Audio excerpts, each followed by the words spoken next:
Welcome to Good Follow, presented by DraftKings. I'm Megan Reyes, and alongside me, as always, are Logan Hackett and Katie Novotny. Ladies, how are we doing today? Doing amazing. How are you? Coming off the Olympic high and finally getting a little bit of normalcy in my life now that we don't have sports on at 4 a.m. I miss it.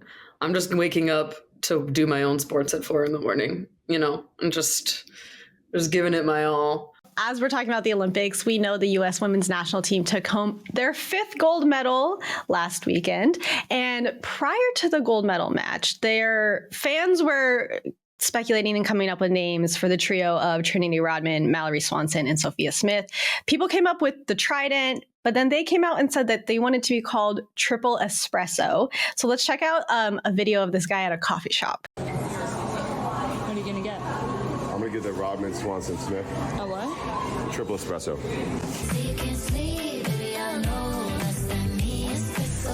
I love a man who loves women's soccer. Me too. If Starbucks was smart, they would put that as a promo drink immediately on the menu. That would be so sick. I would love to see that. Imagine you were just like with him at like first date and he goes up with that. I think I would actually drop to a knee and be like, I don't care about anything else. Marry me, please.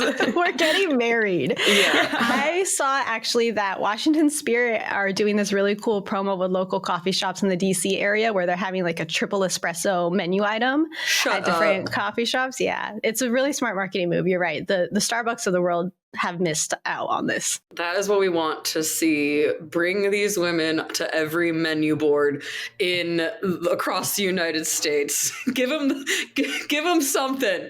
So Katie, as an advertising professional, what name do you like for this trio? And what name would you give them? I feel like Triple Espresso might be the smartest thing I've ever heard. It's so well done and they're so happy together. Like every time I see them, all three of them are together, which brings out, it really ties into the caffeine. It gives you so much happiness, and the coffee and the expertise and the craft with the right espresso beans. It's brilliant. It's absolutely brilliant. They knocked it out of the park. I don't think I could beat it, to be honest. And well, the U.S. women's national team post-win gold medal party looked absolutely lit. If there's one thing women's soccer players know how to do, they know how to party. Let's see this video from their celebrations.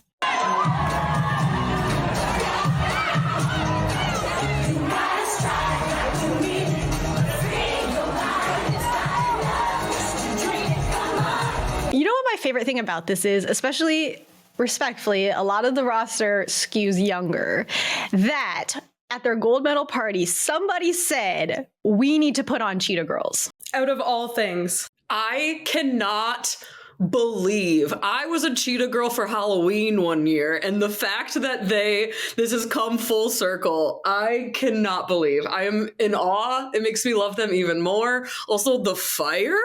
What? Like, what an after party. What do these? I want to hang out with them so bad. You're not a 90s baby if you didn't want to get a pink fleece zip up from Gap or Old Navy with a matching fleece cheetah headband. Oh, and yeah. matching gloves and matching everything and be Raven Simone. Yeah, I had a cheetah belt, so that was pretty sick. One of my friends had a long sleeve cheetah shirt that it was like a blouse. Like it was so ugly, but it was so cool. Logan, tell me you've seen Cheetah Girls. Oh, of course. I'm pretty sure there's something significant with Cheetah Girls in my life, and I can't fully remember what because I was pretty young, but I know the full sweatsuit, tracksuit that you're talking about. I loved every single one of them. And then one of them started dating Rob Kardashian when I was obsessed with the Kardashians. So just everything came full circle, but I'm calling it now. These three are going to go as the Cheetah Girls for Halloween. Oh my God. Yeah. Oh if I could my put a bet on God. This, you should put a bet on this. Somebody, DraftKings, hello. We need to open up lines on Halloween costumes because that's a good one. I'm in. I like that. Well, it's time for another round of Is Katie too online? And the answer is always yes. Katie is going to share the top moments from her algorithms this week. So Katie, what do you have for us? That's the drum roll. Okay, first up, I'm going to talk about the bronze clock necklace that Flava Flav had made for Jordan Chiles after she was stripped from her bronze floor medal. It's hard for me to say that out loud. Let's check it out. Who got her back? Flavor Flav. Play the game, yeah, the ladies they rockin', but damn the game, if ain't nobody watching. We got game, they got game, she got game. Yeah, boy, she got. Here's the thing. I think I'd rather have that than the bronze medal.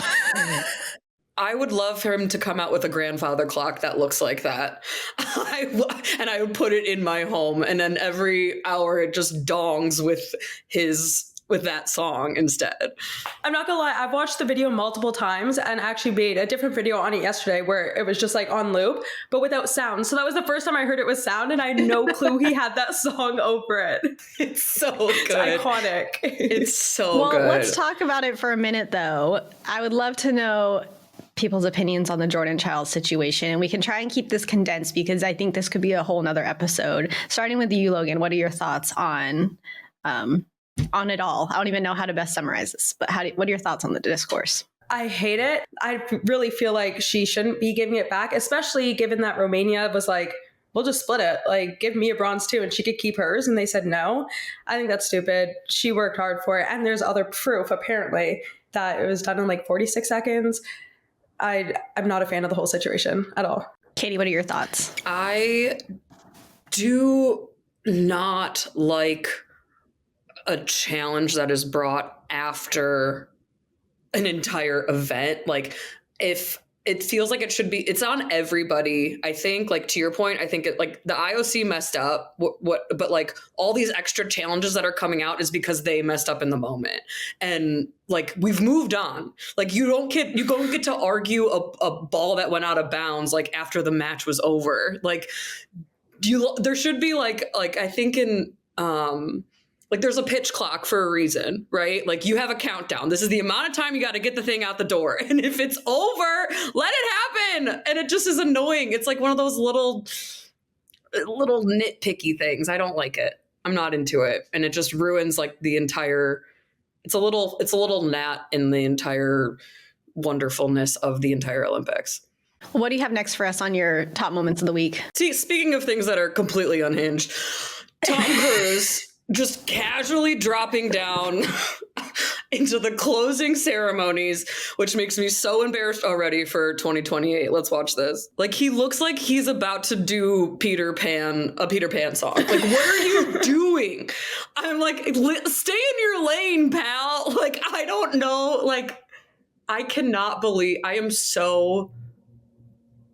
speechless because I just know Hollywood and LA are going to do this across the board in 4 years. And like, I want to just like pull my hat down and be like, it's not, I don't live here. This isn't it. This isn't it. I know a lot of people felt strongly about how often he was being shown on the broadcast during the gold medal match.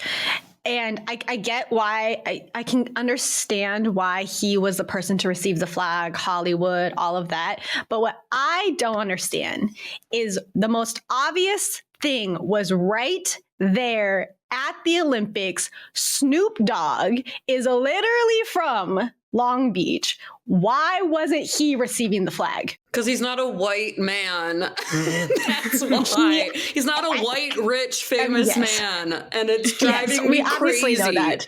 But it was right there for everybody. Imagine him on stage, crip walking.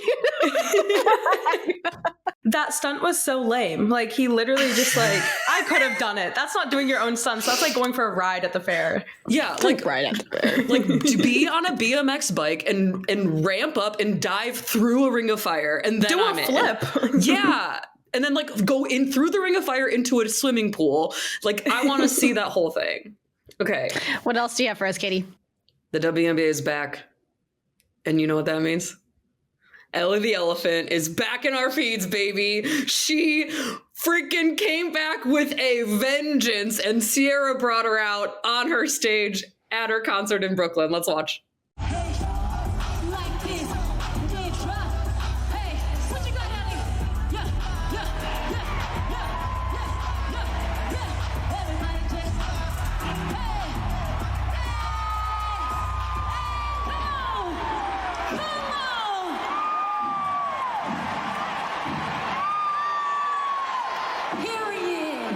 This is actually what I look like when I get a piece of chocolate cake for myself to eat at night.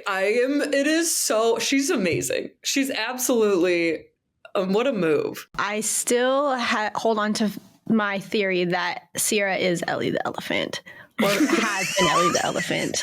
And perhaps she was just in two places at once. This doesn't debunk what I think could be possible. She was doing a Hannah Montana somehow. Okay.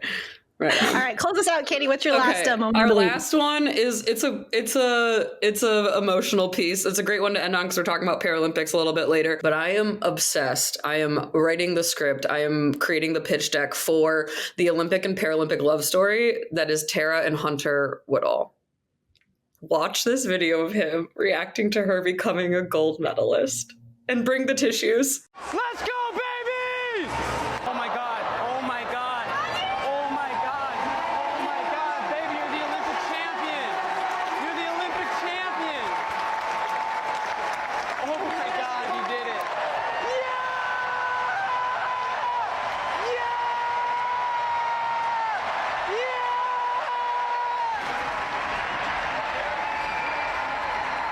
You're the Olympic champion! I have full body chills. I'm gonna cry. I know. I saw this. I was walking like Saturday night, and I was walking past this bar. I was walking past this bar, and all the TVs had this moment. Just the biggest screen TVs of her jumping into his arms, and I like started sobbing. It was like to have that support, like. Oh my God, I want it so bad. Well, coming up, I sit down with UFC fighter Juliana Pena. We'll be right back.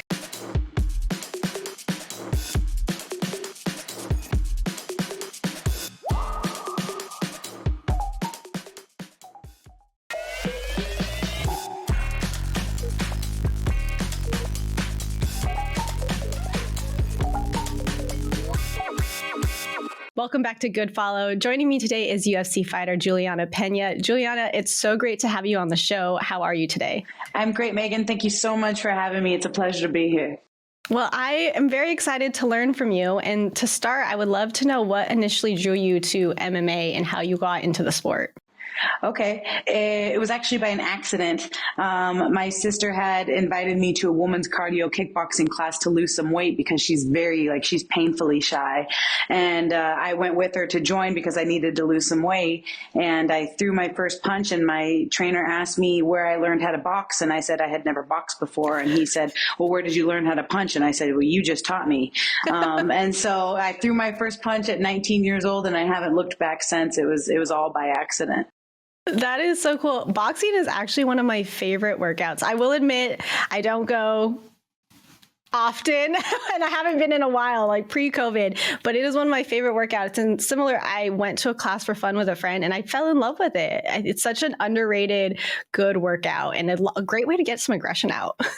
Absolutely. I think that it is an underrated workout because every time I leave the boxing gym, I'm like dripping in sweat. It's a great workout. And it's always good if you have one of those classes. I think people are intimidated, right? Because they think boxing, I'm going to get hit in the face. But any good boxing gym is just basically like you're holding and then you punch and then you're holding and then I punch. That way, no one gets hit in the face. I think the professional fighters are in the back and they're the ones that take all the punches. But initially, I think that most people don't join the boxing gym because they think they're going to get punched in the face. And that's not really the case at most gyms.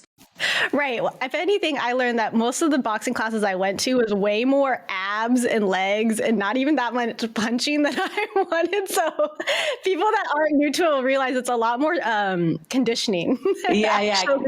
Old school calisthenics. Yes. I think that maybe you should also find another gym that has a little bit more punching than the old school calisthenics. We'll have to go together.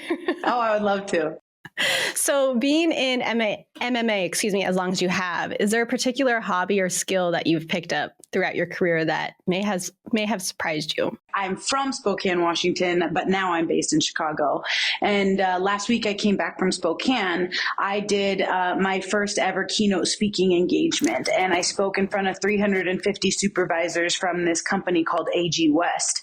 And I would never brag and say, oh, I nailed it. I hit it out of the park. But my sister was there and she was like, you killed it. And then the response that I got back from all of the people there was also very, very positive. And then I got an email from the guy that had hired me and he said, you were an absolute hit. You were the favorite keynote speaker. Everybody loved you. Like, you're great at this. And so I think that if I can share my story, which is all I did, is just kind of tell people about my story in a way that motivates them or inspires them in some way, that's just another great thing for me to segue into after fighting. And is something that now that I've tapped into, I realize that I might have a niche for it a little bit. So it's one of those hobbies or skill sets that's kind of just has developed over the years, but it's something that I enjoy very much. And that's a good skill set. Speaking in front of people and being able to deliver a solid keynote speech is a very rare skill, and especially one that maybe it wasn't a space you thought you were going to get into. But yeah, that sets you up for success well later in your life. Yes, thank you. It was so scary. I had taken months of preparation and I still didn't feel ready. I felt like the pre-fight jitters where I didn't sleep the night before. And then when you're about to go on, when you're about to fight, you go through this fight or flight response in your body. Your body knows and senses danger. So your body will shut down on you and it will be like, go to sleep, go to sleep, go to sleep. And all of a sudden you'll yawn a million times and you're like, why am I so tired? I'm about to go fight in front of all these people. And you're about to go get into this dangerous thing and the body can sense it. So it tries to, flight and shut down on you and make you very tired. And so I was just yawning so much right before I went on and I was panicking and my heart was kind of racing. But at the same time, I was I thought I was going to choke, and then 45 minutes, that's longer than a TED Talk. I was freaking out. I was literally freaking out. But I just went up there and read my script and I had practiced so much and I nailed it. And so I was like, actually, that wasn't as bad as I thought it was going to be. I think I could do this later on. Well, you kind of touch on it, that feeling pre-fight. I would love to know, how do you manage those pre-fight jitters? And I never thought of the body going into fight or flight and body actually wanting to shut down before, but how do you prepare for a fight? What is that mental preparation?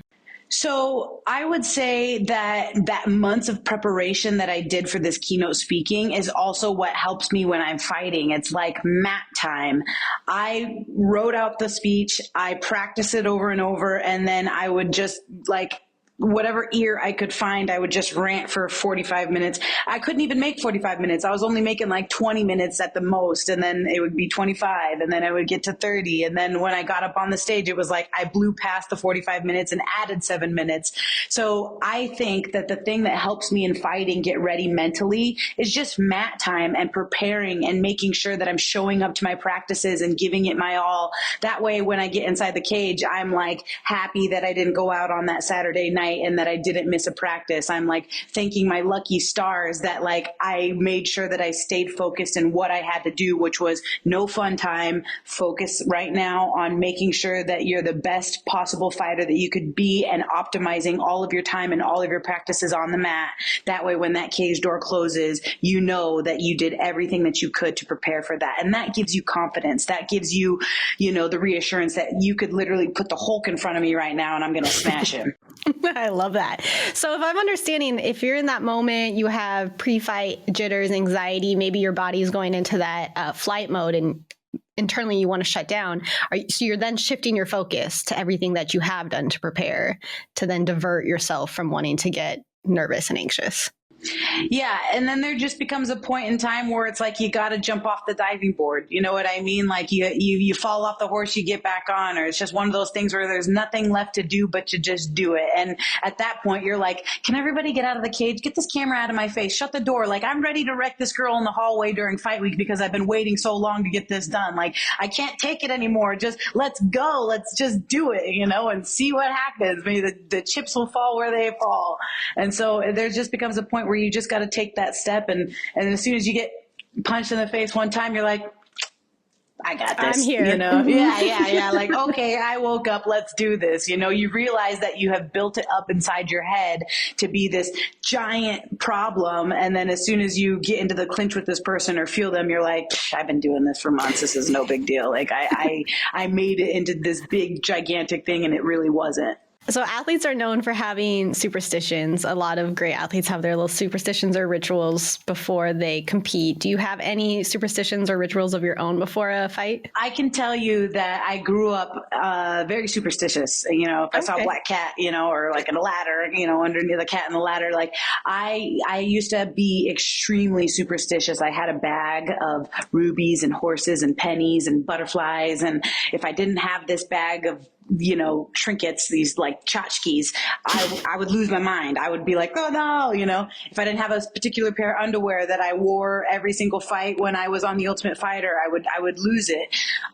It was one particular fight with Kat Zingano that I didn't have this bag of tchotchkes and that the signs weren't lining up. I was waiting to see the butterflies. I was waiting to see the rubies and I wasn't seeing them.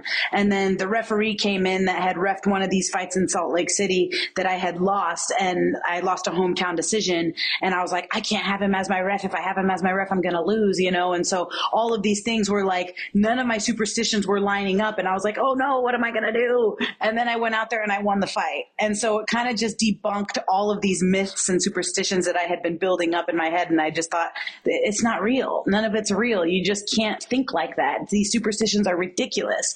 I remember one particular time I used to think that if they had the better hair, or if I had the better hair, the one that had the better braided hair was going to win. And again, that got debunked when I fought Amanda Nunes because I hated my hair. I thought it looked awful. And then I went in and, you know, I took out the goat and I slayed the dragon. And I was like, man, you did that with like the wackest hair ever. And so I just, again, it just goes back to these things where it's like superstitions aren't real. You can't tie, you know, your values or your goals to these superstitions because you're gonna, you know, just find out that it really doesn't matter. You and I grew up in similar, I think, households where, we also grew up very superstitious. And sometimes I still lean on it a little bit, but I think to your point, once you realize you can do these things without it, then it's more just like a security blanket. Right. It makes you stronger, actually. It makes you stronger. Well, so let's shift gears a little bit, and I would love to talk about the growth of MMA. How do you see the sport evolving overall for women, and how would you like to play a role in its growth?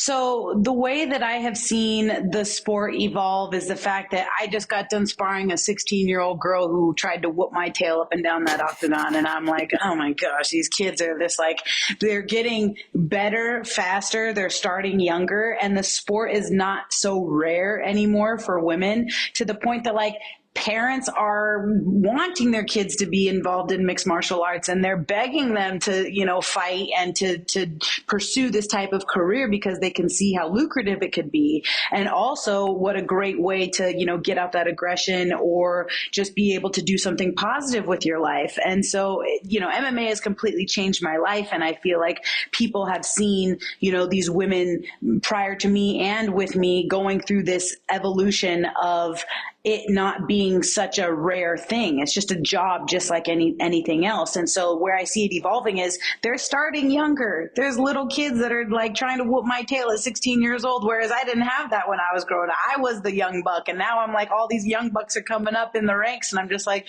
they're scary. And so I think that it's definitely a lot more common for women or girls to start in mixed martial arts at a younger age. And where it's evolving is, you know, Ronda Rousey back in the day was this type of person who could go in there, throw you on your back and armbar you in 30 seconds.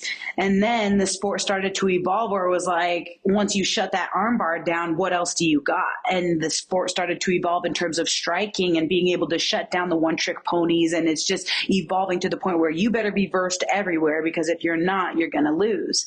And so I think that I see that evolving too, where it's like these girls are just not doing just only one specific martial art. They're learning it everywhere. I just hope to be an inspiration. You know, I just hope to be an inspiration to the point where they see that if I did it, they could do it too. You know, I think that the more eyes that we have on the sport, the more women that we have joining the sport is only a great thing. So if I could be that inspiration, that role model to these young girls, great. I just want them to know that, you know, of course, if I can do it, this girl from like Little Spokane, Washington can make her dreams come true. You can too.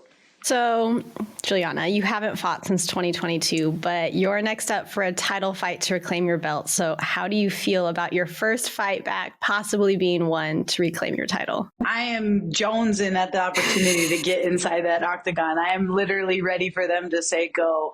I am so excited, and I can't wait. I've been waiting for so long. I think that there's been so many ups and downs in terms of getting to this point, and I've been working so hard in order to get back inside that octagon. So it's all systems go for me, all gas, no brakes, and I'm going to be ready when that time comes, and I'm very excited. Are there any fights other than your own that you're really looking forward to? Actually, yes. I have a training partner. His name is Ignacio Bahamondes. We call him Nacho, and he's fighting at the Spear. And I am like, okay, I don't get jealous quite often, but I'm jealous in this particular instance because he is fighting at a place that no one else is going to ever be able to fight at.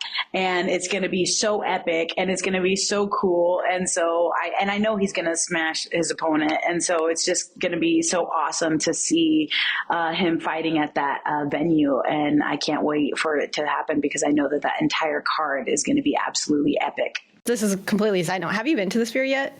No, I've only seen it. And I saw somebody like posting like videos at a U2 concert. And I'm like, oh, I would give anything to see a UFC card at this Sphere. I don't think I can make it though. I know that I know that I could probably go, but I quite frankly am so focused on what I have to do that I'm going to have to miss it. And so I'm sad about that because I think Dana has said that it's like the one and only card that they're going to do there. And I'm like, ugh. And I begged to get on that card, and they were like, no. And so it just sucks all around for me because I can't fight there and I can't watch the fight. So, ugh. But I'm excited. Well, to me, that means there is a bigger, more exciting venue waiting for you is what I get from this. I agree. There is. So what are some common misconceptions people have about being a professional fighter? Like some myths you want to debunk when it comes to new people learning about the sport? Okay, this is a great question. I am not this person that wants to fight people all the time and just, start socking people in the face. There's a difference between a fighter and a professional athlete. I'm a professional athlete. I am not this, street fighter, bar fighter that's going to be, knocking people in the head. In fact, I am like the complete opposite. I see that stuff and I run as fast as I can because I don't want anything to do with that kind of stuff. I'm not this aggressive person who's ready to bite somebody's head off and just wanting to fight all the time. And I think that that's a common misconception. People think, oh, she's a fighter. It's like, no. I get paid to fight. I don't fight for free. I am a professional athlete, and I think that that's the difference. One of the things that people always think is that I want to fight all the time or that I'm just this like monster, and I'm actually like a big cuddly teddy bear. I just want to be like loved and like love and peace and everything, This is just what I do. Everybody's got to have a job. This is just my job. And so I think that that's one big misconception that people think. I would also love to know, because I think some people may assume, oh, they're fighters, they go into the octagon and they fight for however many times a year. But you already touched on this, but there's year-round training that probably goes into this, that a lot of people may think that it's just prepping for a fight, going and fighting, and then you'll train again for the next one, or you'll fight again in the next one, and not understanding, to your point, it's a professional sport and you're a professional athlete who does this as a job day in and day out, year round. I agree. I think that most people think like, well, how many times do you fight a year? And I'm like, I'll be lucky if I can fight one time a year. As it being a violent sport and a combat sport, it's very difficult to stay healthy throughout the year because there's so many injuries that can occur. And if you check the laundry list of injuries that I've had, I've done it all. And so it's unfortunate that I can't fight as often as I would like, or that I can't always stay healthy, or even, the opponents are always like, she has to wait, 8 months to fight, because I was ready to go in January when they were telling me that it was going to be in October. And so I've been waiting this entire time to fight. And it's not one of those things where it's like, I can reel off 5 fights in 1 year. That's not the way it works. Plus, I doubt that they're going to be wanting to pay out that much cash for a fighter over and over and over again. I mean, I'm sure that they would if the person was healthy, the other person was healthy, and the fight lined up to the point where we could fight 5 times a year, but I can't fight that often. And it's, that is another misconception. Well, Juliana, it has been so great having you on Good Follow. Thank you so much for joining the show, and I cannot wait to watch your next fight. Oh my gosh, thank you so much. I'm so excited. I hope that they announce it soon. I wonder when they're going to do that. But it has been such a pleasure to be here with you, Megan. Thank you so much for the time. Coming up, Katie Logan and I discuss the Paralympics and the debut of the USL Super League.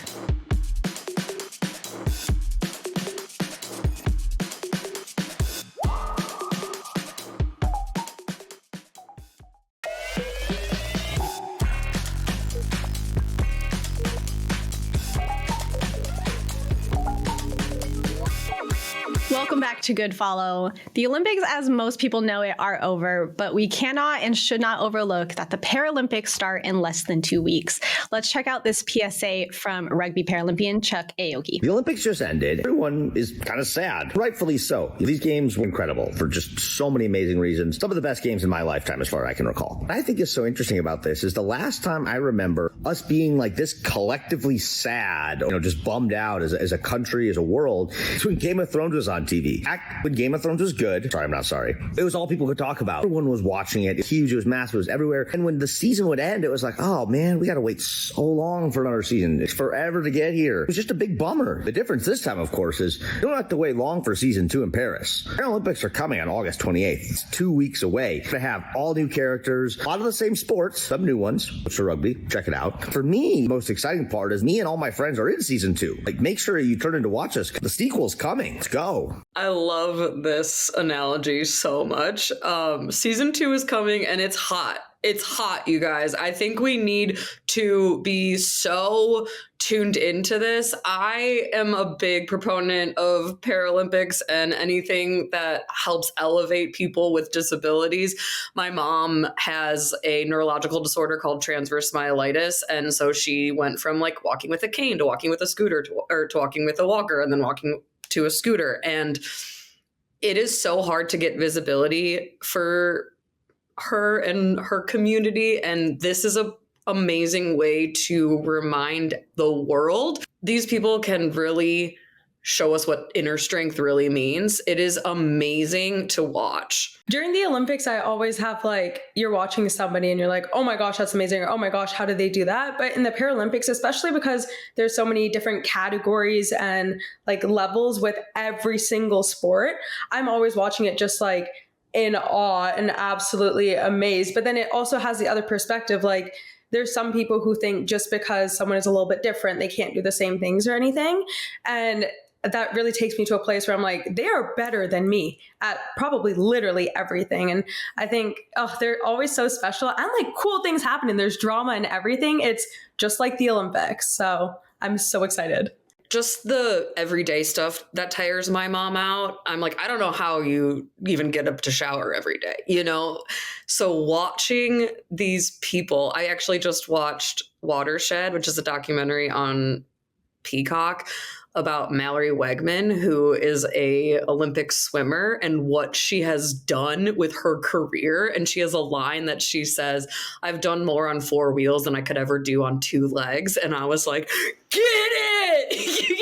And I hate saying inspiring because like they're just living their lives. Like they are living their lives like everybody else, but it is amazing to watch. And it's very exciting. And I want to give the same energy to the Paralympics as I did to the Olympics this year. Such an important reminder for everybody, myself included, to tune in and support the 2024 Paris Paralympics. And I think to close this conversation out, what is really cool is a lot of the Paralympic athletes put out posts on social media saying that they're not participating in the Paralympics. And I'm not gonna lie, they got me in the first half because I was scrolling. I was like, oh, wait, they're not what? But then if you scroll on their second slide, they say we're competing because just like any other athlete, just like the Olympic athletes, they are competing in the games. And it's not necessarily a participation or something it shouldn't be treated any less or differently than we would treat the Olympics. Yeah, they're not letting any of that define them, right? They're just doing what they love with all of these extra things in the way, which is what a freaking. It's just I want to hang out. I want to watch. I just get so emotional about it. I'm gonna lock it up. Well, let's shift to soccer a little bit. The NWSL doesn't return from the Olympic break for another week, but the USL Super League makes its inaugural season debut on Saturday. And all right, I'm going to guess a lot of people don't know what the USL Super League is, and that's okay. And I'm going to try and do a little 101 breakdown. So how do I do this? How do I condense this in the most concise way possible? In the United States, when it comes to the soccer pyramid, when it comes to women's soccer, NWSL is first division, top tier league for women to play. USL Super League has now received sanctioning to be a first division league. So essentially not rivaling NWSL, but sitting alongside it. We have a new league with 8 different clubs providing professional playing opportunities for women in the US. And so it's a little bit confusing. I'm not going to get into the nuance of all the other USL leagues that exist, but for the purpose of this conversation, USL Super League is a new pro women's league in the US. 8 teams, they're in Washington, Brooklyn, DC, Florida, they're all over the US. We see a lot of NWSL players similar to the WNBA. While NWSL is a bigger league and has continued to expand and invest, similar to women's basketball, there are also only so many roster spots. So we've seen a lot of talented players unfortunately have to leave NWSL and either play overseas or not play at all because there aren't enough opportunities. And USL Super League now provides this. There's also been some conversation around what it means to have another league and if it's going to benefit or be a little bit detrimental to have 2 competing leagues. Especially DC has now a Super League team and an NWSL team. It's a big enough market where I think in theory one could say that they're not going to cannibalize each other. But I would love to know, Logan, I'll start with you, what your thoughts are on having another women's league in the States. I think with the growth that we're seeing in the NWSL, especially with so many European players coming over, as you said, like roster spots, you're battling for a spot like 100% every single team you go to now. And I feel like there wasn't really a middle ground type of thing where you can like either work your way up, or if you're like maybe not the best player on the team, like if you're not getting playing time, then that's so hard as a player because it's like you're only developing a practice that doesn't really make sense. And then also because coming out of college, there's only one option and it's the NWSL. So I think it just provides so much more opportunity, but I can also see this developing the next level of, I guess, Americans to kind of keep up and come into the NWSL. So I absolutely love it. I wish we had something like that here, but we don't. And there's more soccer to watch, and soccer is always so much fun. And I think it's also important to remember that the way the format works is it's 8 clubs, and they play the other clubs 4 times each. So each club has 28 games in a season. And the season runs from August to December, and then I think playoffs and championship happen right after the winter break. So for the most part, it slightly overlaps with NWSL, but it also provides a playing opportunity that would typically be the off season for NWSL. And as I mentioned, and as you mentioned, there are a lot of former NWSL and some women's national team players and even some international players from other countries that have joined the Super League. And it's just really cool to see people getting more opportunities that currently don't exist. I'm excited to watch. I agree with everything you guys said, because I think giving more opportunity to women across the board and giving them a way to play on the off season is so important. And it's what we want. We want more women playing sports. We want more airtime for women's sports. A part of me wishes whoever is at the top of this was like, what if we expanded the NWSL? What if we added another team? What if we went to expand it to a different market? What if we created a program right out of college for us to recruit and train and bring these women up to make it even bigger? So I'm just a little curious. I do think competition always makes each other person better. So I'm curious to see like what will come out of that if there's something else in the field now competing slightly, right? The bureaucracy of soccer in the US is so complex and confusing because, USL actually they have an academy and they have USLW League, which is their pre-professional where a lot of college players will play in the summer. It's like a 3-month season. And then the hope is that pathway goes from academy to the W League and then hopefully the Super League, which provides a little bit more of that growth and development system that NWSL currently doesn't have. But I think it'll be interesting as we come off last World Cup, as we look towards the next World Cups, where I hope that these leagues that currently exist continue to invest in themselves and grow and develop. And then we'll see also if other things start to pop up. But for now, women's soccer is growing in the States, and I'm very thrilled. Coming up, it's time for some WNBA talk and my DraftKings picks of the week.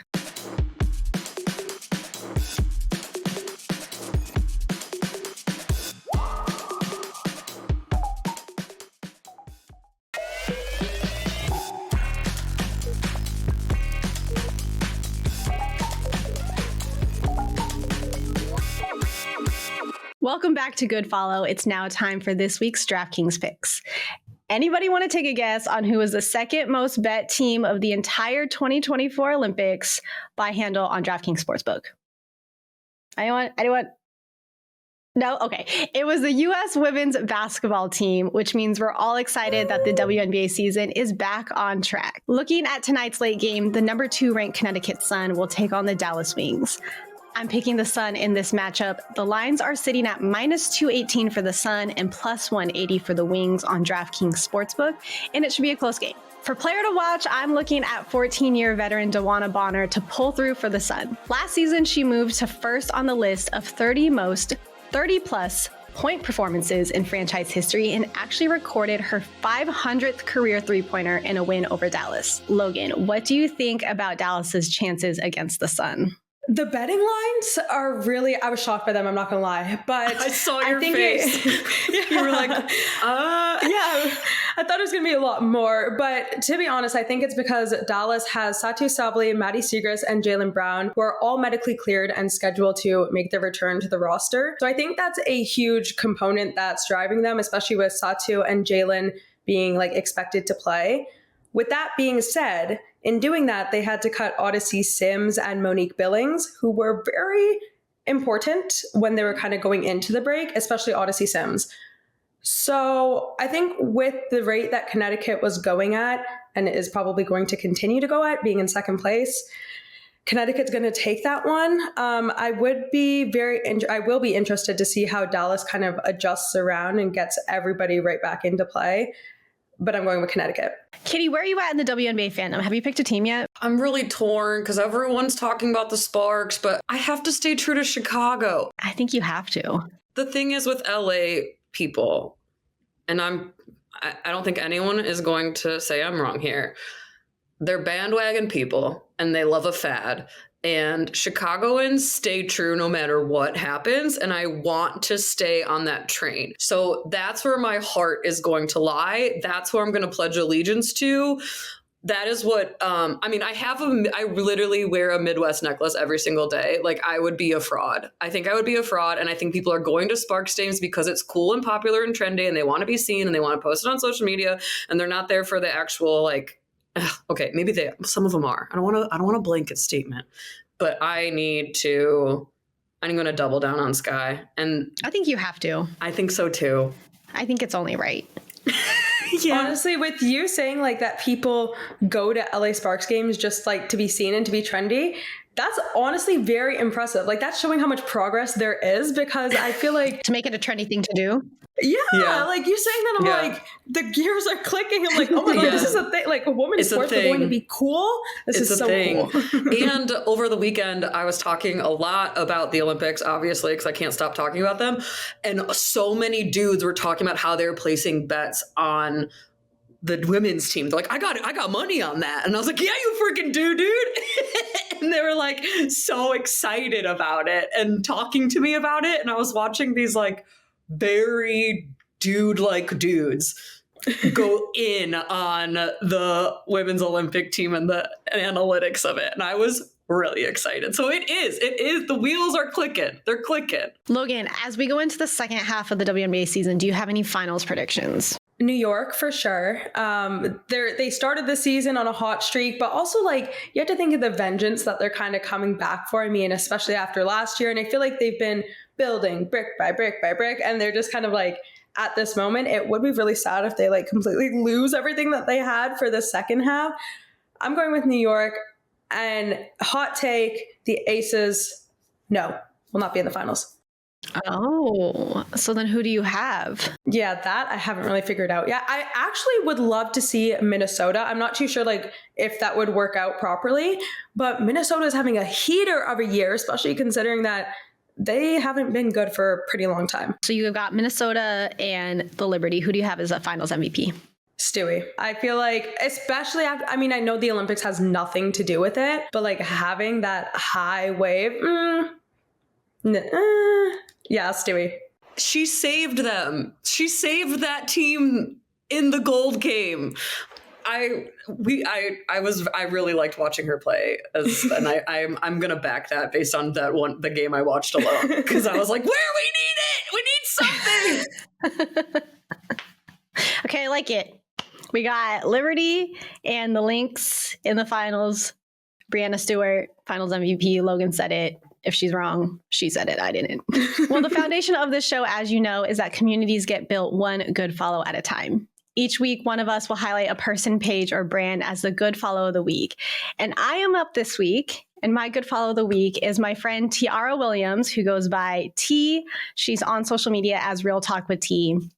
T is an incredible person with great energy. She is a former track and field athlete, a collegiate track and field athlete, and she covers track year round.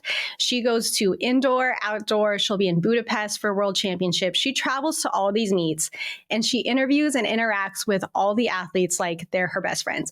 I was at Prefontaine Classic last September, and coming off of an event, the way the media lounge was set up, the athletes had to come through the mix zone, and then at the end was a content lounge where creators like ourselves can interview the athletes. And one of the athletes, as she was coming through the mix zone, was like, "Where's T? Let me find T," because these athletes know to go find her, and she just has great rapport with them. And so I actually want to watch this clip, and I want you guys to see this clip of her with Team USA's Masai Russell. You could, then I don't care. Could be a U.S. gold medal. You know, it is what it is. Things happen. I work hard. Yeah. I know I'm not done. Yeah. It's Masai Russell. We can make our plans, but the Lord determines our steps. Yeah. So it sucks right now, but I don't know what's down the road for me that I know I'll be very happy about. So Some coming. It's Masai Russell. The Olympic debutante is an Olympic champion. The story is at World Championships last year, Masai, who is a 100-meter hurdler, she hit the hurdle and she fell. And then at Paris, as an Olympic debutante, she got gold in the 100-meter hurdles. And so the stories and the reactions and the authenticity that T gets out of these athletes, and she's interviewed everyone from Sid McLaughlin, Sha'Carri Richardson, Noah Lyles, Anna Cockrell, like all the big names that we have gotten to know and love during the Olympics. T interviews them year round. So I would love for everyone to give her a follow and to support all the work that she's doing for track and field. I'm in. Immediate follow. Done. Yes. So that's my good follow of the week. Everyone go follow T on Instagram and TikTok @_Real Talk with T. And we want to hear from our fans. Who is your good follow? As always, send us your nominations at Good Follow Show. Tell us why we should follow them. Send us a clip. Make us cry. Make us cheer. And we want to feature them on our show. Good Follow is brought to you by DraftKings. We'll see you next week.